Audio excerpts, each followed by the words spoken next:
Howdy you all! Join me today as I put together my Christmas cocoa bar, grind some wheat and make some sourdough bread, decorate the harvest kitchen, and put together a countertop cocoa bar and more.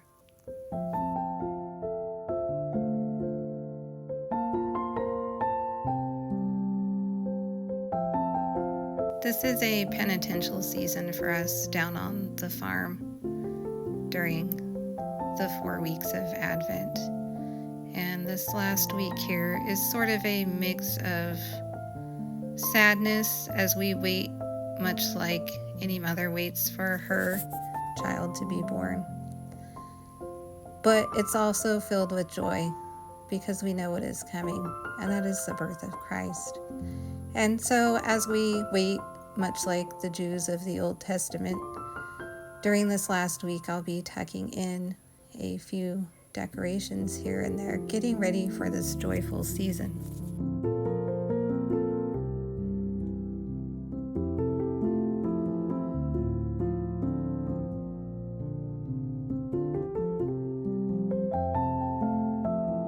That means that we're going to take down these fall decorations, the hops that came from outside, and these teacups are going to come down.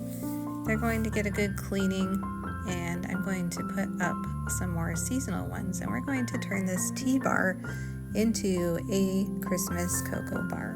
Down come the tea signs, and this is a great excuse to make sure that this corner gets cleaned. You know how it is with some things where you use them so much that you forget to take the time to clean them up. This would be one of those spots. So we use our tea bar frequently, as you can imagine. And sometimes it gets a little bit neglected. But this way we start with a nice clean base so that we can put up new decor and break out the hot cocoa, and the tea maybe takes a backside for a little while.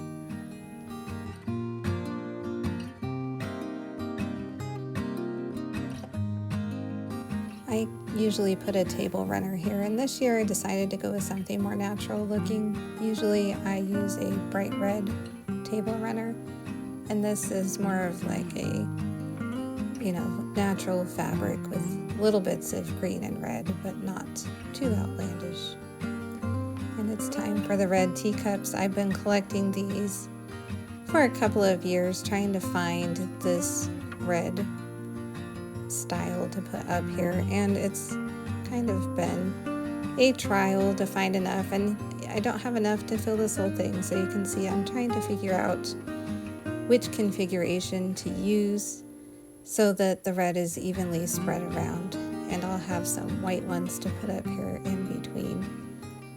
And it's kind of like a puzzle, and as I'm doing this you can see I'm losing my daylight trying to figure out how to get this done in the few hours that we have in the evening. These white cups came from Japan. They are the last ones left from the collection that my uncle brought over from Japan to my aunt and my mother and my grandmother, and they gave them all to me, and so I'm putting them here with these red ones for a nice little seasonal decor.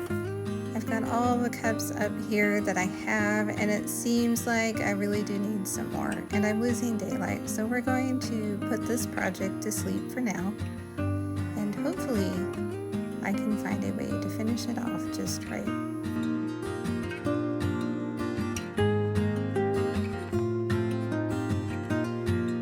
See, it has been very cold on the farm. The farm is filled with lots of frost, and it is chilly, but it is beautiful at the same time.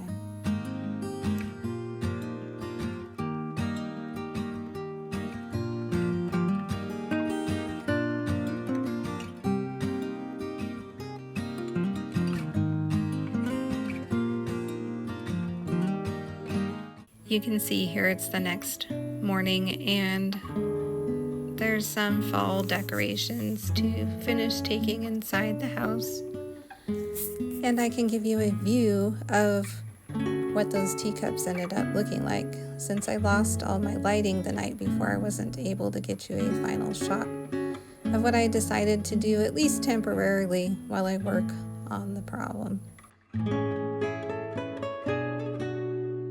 You can see here at the top, I ended up filling in some blue in with the white, and then I still just didn't have enough of those red transferware cups.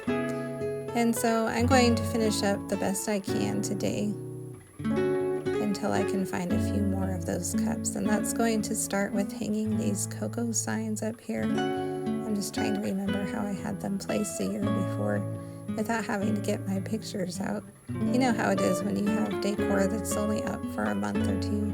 Trying to remember where it was and how it went. It's now time to set up the base of this cocoa bar. I'm going to trade out my usual metal tins and put this cute little truck base in here. I've got these jars for chocolate chips and for marshmallows. Those I will not fill up quite yet. And then these cute little, they're supposed to be salt and pepper shakers, but I put in some raw sugar and some regular sprinkles so that we can use them on top of the cocoa. And then of course the cute little tea bag house needs to get a little decoration and some festive napkins. And just tucking in a few decorations here and there. We're keeping it simple. The space is only about 2 feet wide and 4 feet long, so you can see you really do not need that much space to have a cocoa bar, a tea bar, a coffee bar. It's really just about how you use it, what layers you build up so that you can fit all of the pieces that you're wanting. Back here behind the chocolate bar sign, I'm tucking in some of my favorite teas that I drink frequently because, well, this will be mostly used for cocoa.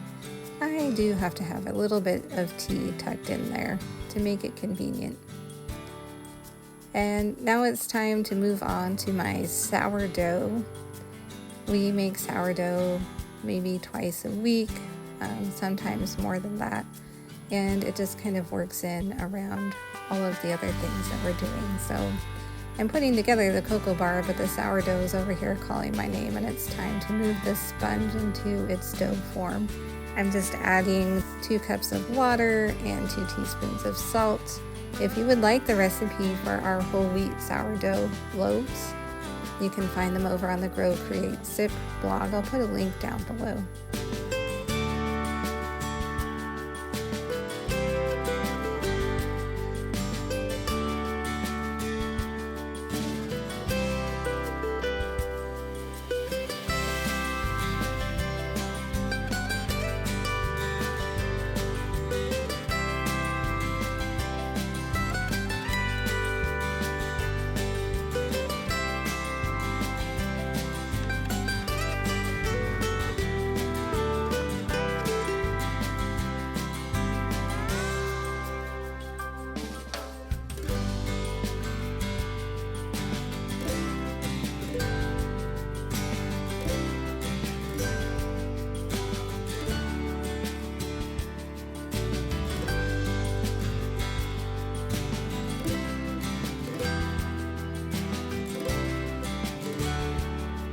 Now that the dough is done, it's going back into its bowl for its second rising, and it's time to get back to the cocoa bar.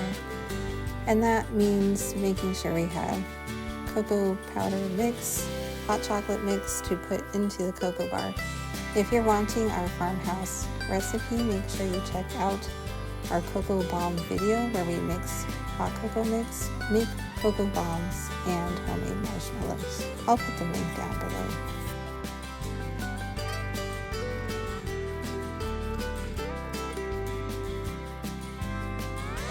I'm going to set up a countertop cocoa bar up here in my harvest kitchen.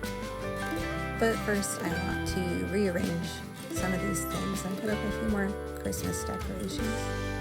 I also found this rack that I want to put up here because I'm realizing as spring and summer get here, and even this winter, I'm going to have some herbs that I want to hang dry, and this will be the perfect rack for that.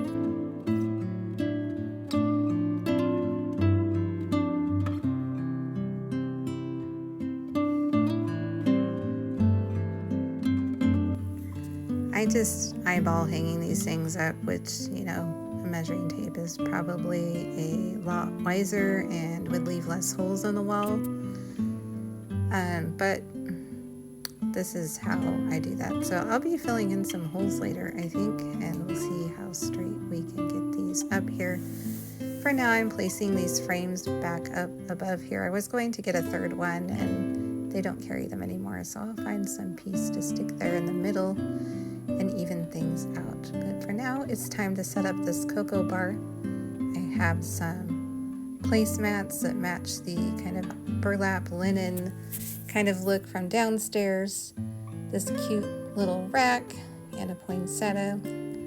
I'm going to stick some of my favorite farmhouse mugs up here and giving it some cute Christmas decorations. I've got a couple jars of our favorite cocoa mix here, along with a jar of tea and a few more decorations to give this corner just a little bright holiday look, and just keeping it simple. You can see you really don't need that much space for a cocoa bar or a tea bar or a coffee bar. You can just make the space that you have work. I'm just moving some of these pieces around that I took down off this main wall. This white space over here has been driving me nuts because it's not quite even, because the cabinet was a different shape. So I'm going to move that blue flower over there, and I'm going to move these other flowers in their frames on this other side in this white space, as it'll give less glare in the camera for future videos.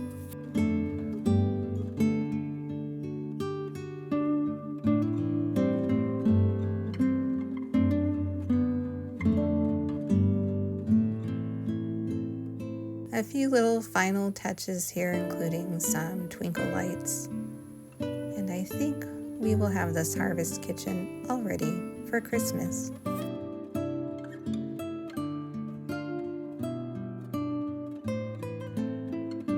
The twinkle lights are a little hard to see in the camera, but they're beautiful in person. And now our 2 cocoa bars are set up and ready for Christmas. I hope you all have a blessed Christmas, my friends, and I will catch you in the next video.